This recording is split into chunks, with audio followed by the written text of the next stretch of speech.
fue una gran sorpresa positiva el hecho de haber podido cerrar este déficit en el primer mes de nuestra función. Esta, como hemos explicado muchas veces, siempre fue el déficit fiscal siempre fue el corazón del problema, y por eso era muy importante que la gente entendiera este concepto, porque como dije muchas veces, siempre se le echó la culpa a las consecuencias que ha generado ese déficit fiscal. Siempre se le ha echado la culpa a la inflación, a la deuda, al dólar, y siempre se ha tratado de resolver esas consecuencias en vez de atacar el corazón del problema, que siempre ha sido el déficit fiscal. ¿Cómo va a seguir lo que es la segunda etapa de este plan de estabilización? Pero déjenme entonces, como siempre, arrancar un poco contando la historia recibida, porque esto siempre pone de alguna manera en perspectiva lo que podría haber pasado y la situación en la que estamos hoy. Como ya ha dicho muchas veces el presidente, hemos heredado la peor herencia de la historia, lo peor de las últimas 3 crisis, del Rodrigazo, de las hiperinflaciones del 89-90 y de la salida de la convertibilidad, ¿no? Piensen que de vuelta en cada una de esas situaciones se terminó en crisis. En este caso, digamos, la combinación de esas 3 y se pudo evitar la crisis, es decir, recibimos un paciente literalmente en terapia intensiva y hoy, digamos, estamos en una situación ya claramente de recuperación. Se dio un déficit consolidado, y eso es algo que se va a entender mejor hoy, un déficit consolidado entre Tesoro y Banco Central de 15 puntos del producto, 5 puntos déficit del Tesoro, 10 puntos de déficit en el Banco Central. Reservas netas negativas por 11.200 millones de dólares. Esto, para que la gente entienda, quiere decir que no es que ya el Banco Central no tenía dólares propios, sino que incluso se habían vendido los dólares de los depósitos de la gente. Además, enfrentábamos vencimientos inmediatos con el Fondo Monetario Internacional en diciembre mismo y con el mercado en los primeros días de enero, por lo cual también recibimos el país virtualmente en default con el fondo y con el mercado. Además, había una deuda con los importadores de 60.000 millones de dólares. Esa deuda con los importadores generaba un problema adicional, que es que estaba rota la cadena de suministro de proveedores del exterior con los importadores, lo que generaba una mucha mayor incertidumbre al momento de formar precios. Además, había una deuda con los importadores de 60.000 millones de dólares. Esa deuda con los importadores generaba un problema adicional, que es que estaba rota la cadena de suministro de proveedores del exterior con los importadores, lo que generaba una mucha mayor incertidumbre al momento de formar precios, porque claramente no se sabía el valor de reposición, lo que alimentaba mucho más la probabilidad de una hiperinflación. No es entonces, digamos, una casualidad que el 85% de la gente esperaba una hiperinflación, producto de todos estos desequilibrios. Además, teníamos una inflación por encima del 200% anual, particularmente en diciembre. La inflación arrancó en el 1% diario, la semana siguiente llegó al 1,5% diario, y como siempre dice el presidente, si tenemos en cuenta la inflación mayorista de diciembre, que fue del 54%, eso daba un anualizado de 17.600. Y todo esto con la mayoría de los precios en la economía, como se dice, pisados. Dólar, combustibles, tarifa, alimentos. y sobre todo un enorme, como digo, desbalance en el mercado de dinero, entre la oferta y la demanda de pesos. Había 3 bases monetarias en pasivos remunerados, para que la gente entienda lo que eran antes las LEVAX, después fueron LELIX y ahora son pases. Esa fue la situación que se heredó y que claramente requería un programa de shock. Y eso fue lo que hicimos, un programa fundamentalmente basado en una muy fuerte ancla fiscal, ¿no? Fuimos a equilibrio fiscal desde el día 1, algo inédito, porque recuerden que esos 5 puntos de déficit se especulaba con que de ninguna manera podían cerrarse, tal vez 1 o 2 puntos en el mediano plazo, pero definitivamente fue una gran sorpresa positiva el hecho de haber podido cerrar este déficit en el primer mes de nuestra función. Esta, como hemos explicado muchas veces, siempre fue el déficit fiscal siempre fue el corazón del problema, y por eso era muy importante que la gente entendiera este concepto, porque como dije muchas veces, siempre se le echó la culpa a las consecuencias que ha generado ese déficit fiscal. Siempre se le ha echado la culpa a la inflación, a la deuda, al dólar, y siempre se ha tratado de resolver esas consecuencias en vez de atacar el corazón del problema, que siempre ha sido el déficit fiscal. Entonces nosotros decidimos, con un enorme poder de convicción del presidente de la Nación y un mandato de hacer esto al mismo tiempo que cuidábamos a los más vulnerables, cosa que hemos cumplido.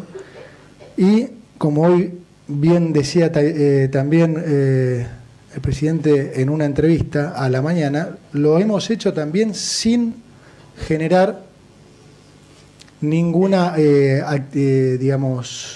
ninguna consecuencia arbitraria negativa contra la sociedad. Es decir, no se hizo ningún plan Bonex como se esperaba, no se generó ninguna crisis para poder tener una recuperación después más sencilla, no se violaron contratos, todo se hizo, digamos, dentro de las condiciones de normalidad.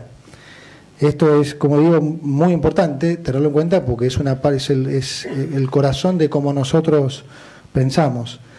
Ahora bien, como dije, estamos acá porque estamos ya en lo que nosotros consideramos lo que sería la segunda etapa de este plan de estabilización, que consiste esencialmente en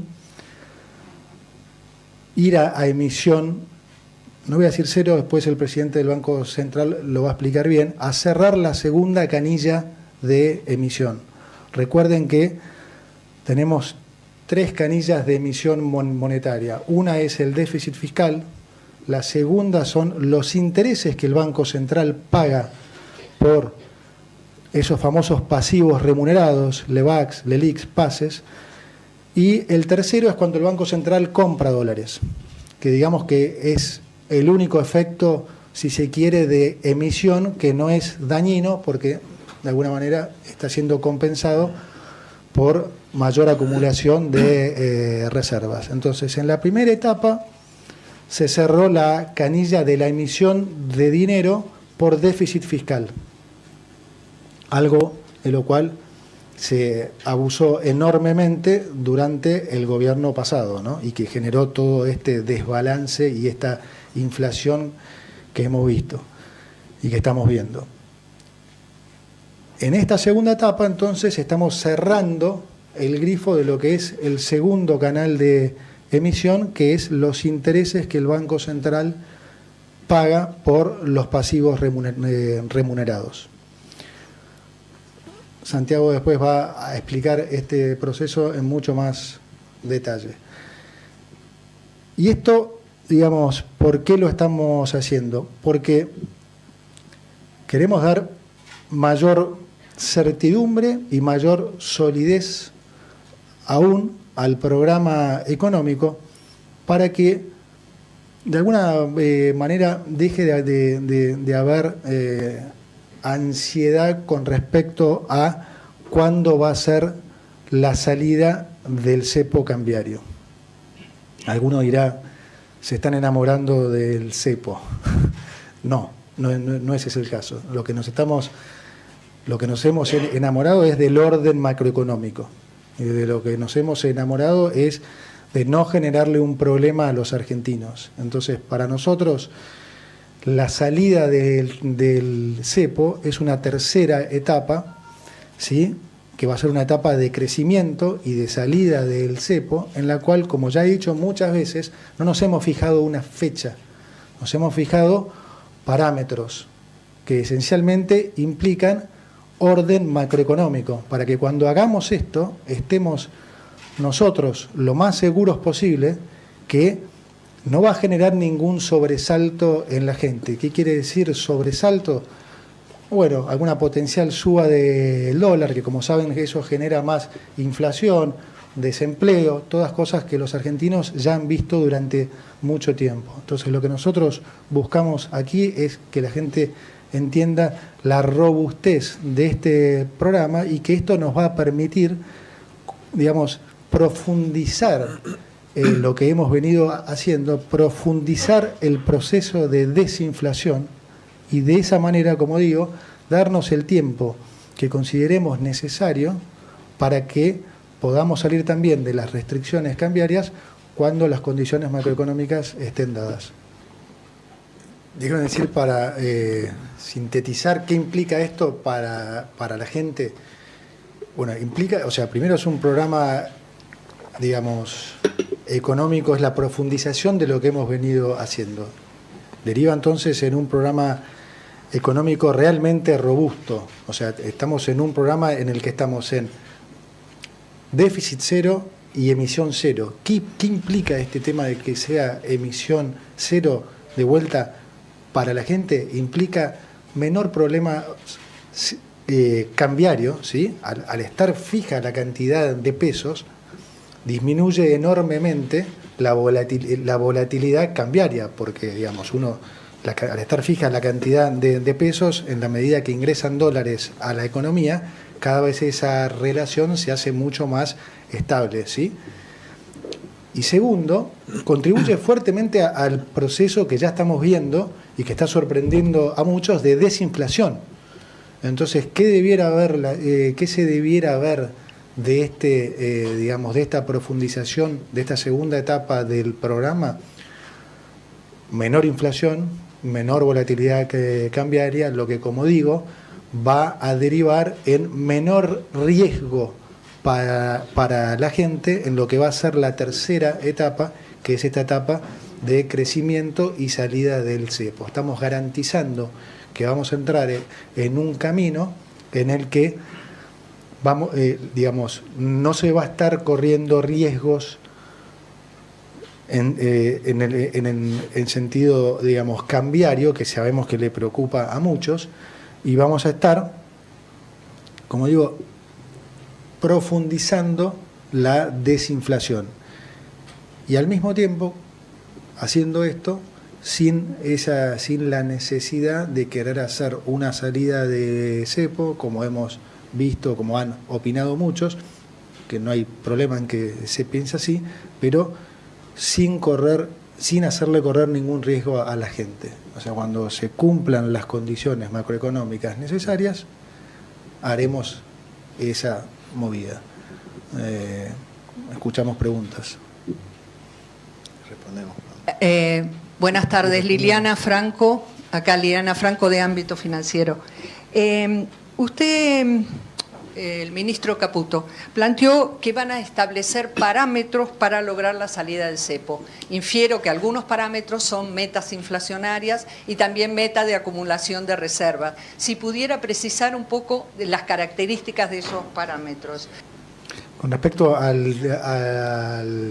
cepo, Lili, lo primero que diría es ratificar lo que siempre, digamos, lo que ya hemos dicho, pero que nunca está de más aclarar lo que es, digamos, se mantiene el crawl del 2%, se mantiene el 80-20 y no hay ninguna no hay ningún proyecto de devaluación, ni tampoco es cierto que el fondo haya pedido eso. Entonces, ahora, ¿cuándo vamos a salir del cepo? Como dije siempre, cuando estén dadas las condiciones. No nos ponemos una fecha, nos ponemos parámetros. Y nosotros queríamos entonces, como digo, llegar a esa fecha dándole al mercado las mayores certezas posibles. Bueno, ¿qué mayor certeza que decir que al déficit cero vamos a agregarle emisión cero? Eso te diría que es lo más prolijo que se puede hacer.